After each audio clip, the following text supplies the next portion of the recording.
或者導演可以講幾句介紹一下。各位香港嘅朋友，大家晚上好，我係嚟自馬來西亞嘅張欣安，好緊張因為好少講廣東話。Director Anwar is from Malaysia. His Cantonese is very good, except he doesn't really speak it much. 我廣東話有啲潮州音，因為我喺屋企講潮州話。Basically, he is of a Chu Chao ancestry, so there is a little bit of a Chu Chao accent in his Cantonese. 就講咁多嘅啫。Fish 你講。Hello， 大家好，我係嚟自馬來西亞嘅廖子瑜。Fish from Malaysia. Fish from Malaysia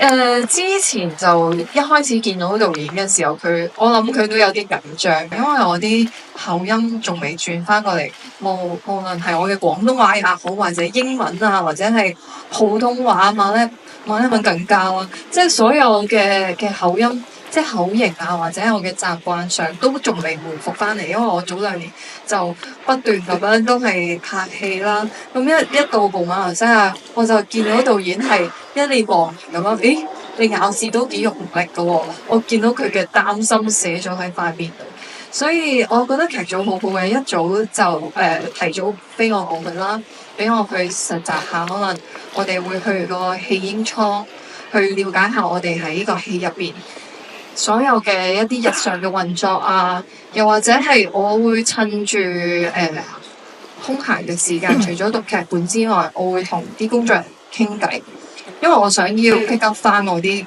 馬來西亞嘅口音啦，同埋揾翻個我哋馬來西亞口音入邊特別之處，同埋我哋嘅節奏，我哋有屬於我哋嘅自己嘅節奏。你講咗咁多之後，我點翻譯嘅？對唔住呢一個故事啊，個種子喺邊度嚟嘅咧 ？What is the seed of the story？ 其實阿 Fish 演嘅嗰個人物係我大學嘅時候讀書嘅時候嘅一個同學嘅故事嚟嘅。The story is actually Fish plays the role of a person that I actually was one of my college classmates, somebody I knew. 咁佢為咗要贖罪，咁就去咗個戲英倉做咗義工。後來我見翻佢嘅時候，同我講呢個故事。嗰陣時係2017年。Okay, in 2017, I met this friend again, and the thing is, that friend really, for the sense of redeeming herself, actually did, at some point after college, went and worked as a volunteer at a baby hatch. And so she related her own story to Director Zhang. 咁after COVID 就係講2021年之後，咁有一個投資方 Sunstrong Entertainment。佢就想拍關於post-COVID 嘅故事，咁我就同佢分享咗，因為我知after COVID 之後，其實好多馬來西亞嘅戲英倉嘅個數量係越嚟越多，就係 abandoned child。So after COVID, there was an interested investor who was actually interested in stories post-COVID. And I thought of that because I knew that the number of abandoned babies in Malaysia rose tremendously in the post-COVID period. 咁我哋就做咗好多戲英倉嘅個 oral 嘅台集，咁我哋就見咗好多啲單親媽媽，佢哋喺好似疫情之間嘅時候有咗同人有咗 BB。有啲係被性侵嘅，有啲係喺宿舍俾同佢哋嘅學習師兄有咗關係，咁後之後就有咗 BB。大概有10幾個。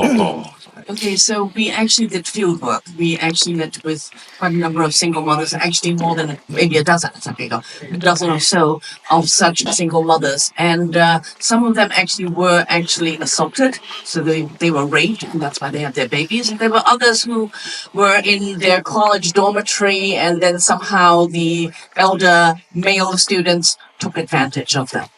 所以好多因為大部分人一啲係穆斯林嘅少女，咁好多係難以講出嚟嘅，所以我覺得就通過呢一部電影就俾大家知，其實 after COVID 之後，其實好多人注意嘅係經濟嘅問題，但係好多啲女性嘅身體自主權嘅問題，其實 after COVID 都好少人喺馬來西亞去注重同埋關注。And remember that there are many Muslim young women who were actually indeed those single mothers. And so we have to think of it this way. People always think of the post-COVID period regarding finance and everything else. But really, in Malaysia, there is a situation of the female body or the body autonomy of women. And that is a topic that is definitely worth examining.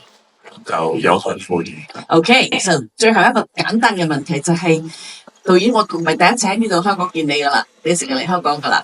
OK，香港電影對你有啲咩影響咧？我知你哋有香港嘅團隊啊、香港演員等等喺度有參與噶嘛。OK，so want to know the Hong Kong connection and the Hong Kong film influence on our director from Malaysia. 其實我廣東話係睇香港電影學嘅。I learned Cantonese from Hong Kong film.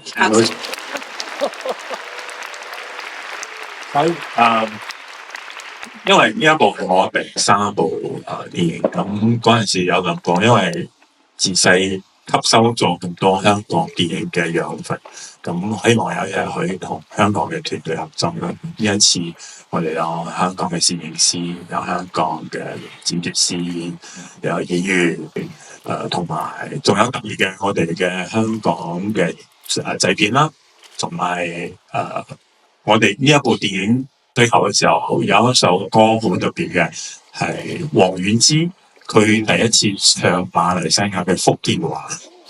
Okay, so this is my third feature film. I'm so happy because this time I have the opportunity to work with the Hong Kong team. There are people in the production of it, including the director of photography, the editor, editor and also producer and actors. But also important to note, at the end of the end credits, don't leave, because Hong Kong's Ivana Wong sings a song in this film at the end credits, and it is in Hokkien with a Malaysian accent. So, must stay till the end, okay? 所以即係我哋覺得好多我哋馬來西亞長大嘅電影人其實都好希望嚟香港大家合作。咁對我嚟講，好多馬來西亞嘅電影人心理香港係我哋永遠嘅電影嘅獨角之處。And lots of Malaysian directors. I'm very happy that I'm actually able to be here in Hong Kong to share the film. But actually, in the hearts of many Malaysians and Malaysian filmmakers, Hong Kong is forever the pearl of the Orient. Thank you. Thank you. And we are very fortunate that you are here. Thank you very much. Okay, 喺香港嘅首映啦。Let's go for now the Hong Kong premiere of Pavan for an Infant. And it's a beautiful music, the Pavan. The Pavan is originally a classical music piece by Robert. 亦都係一個叫做為一個死去嘅公主嘅古典音樂嘅搖籃曲。Okay? Thank you.